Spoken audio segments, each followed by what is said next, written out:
Hello everyone, அஸ்ஸலாமு அலைக்கும். வாங்க இன்றைக்கி நாங்கள் வீட்டிலே ஈஸியான ஹோட்டல் சுவையில் பராட்டா செய்கிற எப்படின்னு சொல்லி பார்க்கலாம். நான் இன்றைக்கி எடுத்துக்கிறது வந்து 1 கிலோ கோதுமை மாவு, தேவையான அளவு உப்பு, சீனி 1 டீஸ்பூன், ஒரு மீடியம் சைஸ் எக் எடுத்துக்கிறேன்,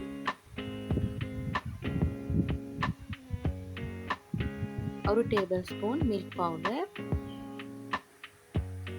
இது எல்லாத்தையும் நீங்கள் மாவோடு கலந்து நல்லா மிக்ஸ் பண்ணிக்கோங்க. மாவை பிசைஞ்சு கொள்றதுக்கு ஏற்ற மாதிரி ஒரு பவுல் ஒன்று எடுத்துக்கோங்க. ஸோ அதுக்கு நாங்கள் தேவையான அளவு தண்ணி சேர்த்து நல்லா சாஃப்டாக பிசைஞ்சு கொள்ளணும்.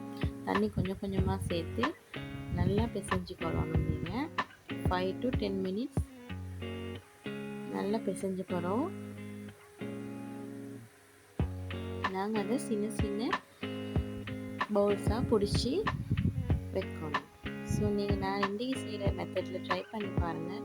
இதுக்கு முந்தி உங்களுக்கு பராட்டா செஞ்சு எத்தனையோ முறை ஃபெயில் ஆகியிருந்தாலும் இந்த முறையில் உங்களுக்கு சூப்பரான ஒரு பராட்டா கிடைக்கும். 1 கிலோ கோதுமை மாவுக்கு இன்றைக்கி எனக்கு 16 பராட்டா வந்து கிடைச்சிருக்குது. ஸோ நீங்கள் உங்களுக்கு வேணும்னா இதை விட சின்ன பால்ஸ் நீங்கள் எடுத்தீங்கன்னா இதை விட கூட எடுக்கலும். ஸோ நாங்கள் இன்றைக்கி கொஞ்சம் பெரிய பராட்டா தான் செஞ்சு எடுத்தோம். நாங்கள் பவுல்ஸை வந்து உருட்டி கொள்ள முந்தைய மாவு கொஞ்சம் தடவை விட்டுட்டு நல்லா உருட்டி கொள்ளணும். உருட்டிட்டு 1 டீஸ்பூன் ஆயிலை வந்து நாங்கள் அதுக்கு மேலே அப்ளை பண்ணிக்கொள்ளணும். இந்த மெத்தடில் நீங்கள் கண்டிப்பாக ட்ரை பண்ணி பாருங்கள், யாருக்குமே ஃபெயில் ஆகாது.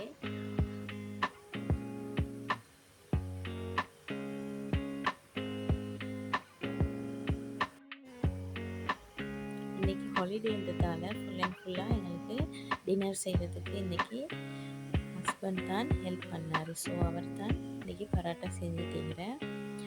ஸோ நீங்கள் இந்த மெத்தடில் ஆயிலை அப்ளை பண்ணிவிட்டு ஒரு ஸ்பூனால் அப்படின்ட்டு ஒரு ஸ்பெச்சுலாவால் அப்ளை பண்ணிவிட்டு நீங்கள் இதை வந்து ஃபோல்ட் பண்ணி மாவில் வந்து பிரட்டி நீங்கள் ஒரு 1 hour வைக்கணும். வச்சுட்டு தான் நீங்கள் பராட்டாவை செய்யணும். ஃபோல்ட் பண்ணுற மெத்தடை பார்த்துக்கொள்ளுங்க. ஸோ இப்படி நீங்கள் ஃபோல்ட் பண்ணால் தான்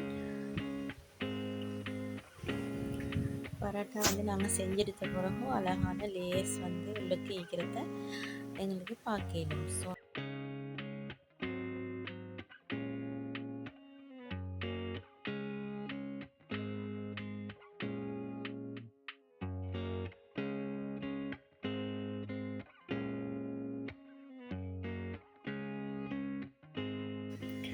இந்த மெத்தடில் எங்களோட ஹஸ்பண்டோட சிஸ்டர் எப்போவுமே செய்வாங்க. பர்ஃபெக்டாக வரும் அவங்களுக்கு. ஸோ அவங்கக்கிட்டே தான் நானும் இந்த ரெசிப்பியை செய்கிறதுக்கு ஸ்டார்ட் பண்ணி இப்போ எனக்கும் மாஷா அல்லான்னு சொல்லி சாஃப்டான பராட்டாவை இப்போ நாங்கள் செஞ்செடுக்கிறோம். சேம் மெத்தடில் நாங்கள் எல்லாத்தையுமே படித்து வச்சுக்கிறோம். ஸோ நாங்கள் அதை இப்போ நாங்கள் 1 hour கவர் பண்ணி வைக்க போகிறோம். அதுக்கு பிறகு தான் நான் அதை எடுத்து தட்டி பராட்டாவை வந்து சுட்டெடுக்க போகிறேன். ஸோ நான் வந்து 1 hourக்கு பிறகு பாருங்கள் எப்படி இருக்குன்னு சொல்லி இன்னுமே எங்களோட டோ வந்து நல்லா சாஃப்டாகிக்குது.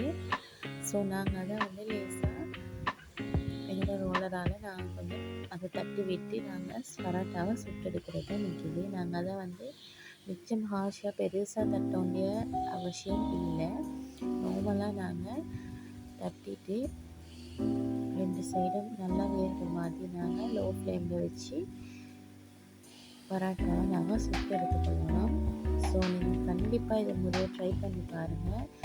ஃபெயிலியர் இல்லாமல் உங்களுக்கு சூப்பரான பராட்டா ரெடி.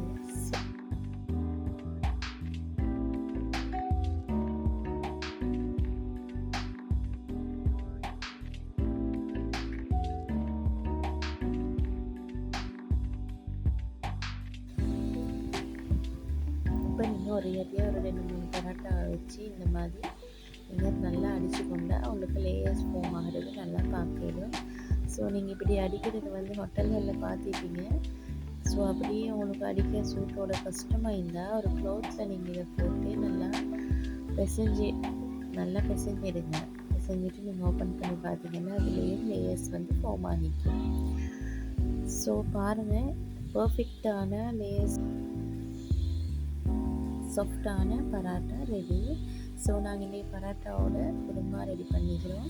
வெஜ் குருமாவோட ரெசிபி நான் இந்த வீடியோவில் ஃபஸ்ட் கமெண்டில் பின் பண்ணி வச்சுருக்கேன். கட்டாயம் பாருங்கள் எல்லோரும். தேங்க்யூ ஃபார் வாட்சிங் எவ்ரிவன்.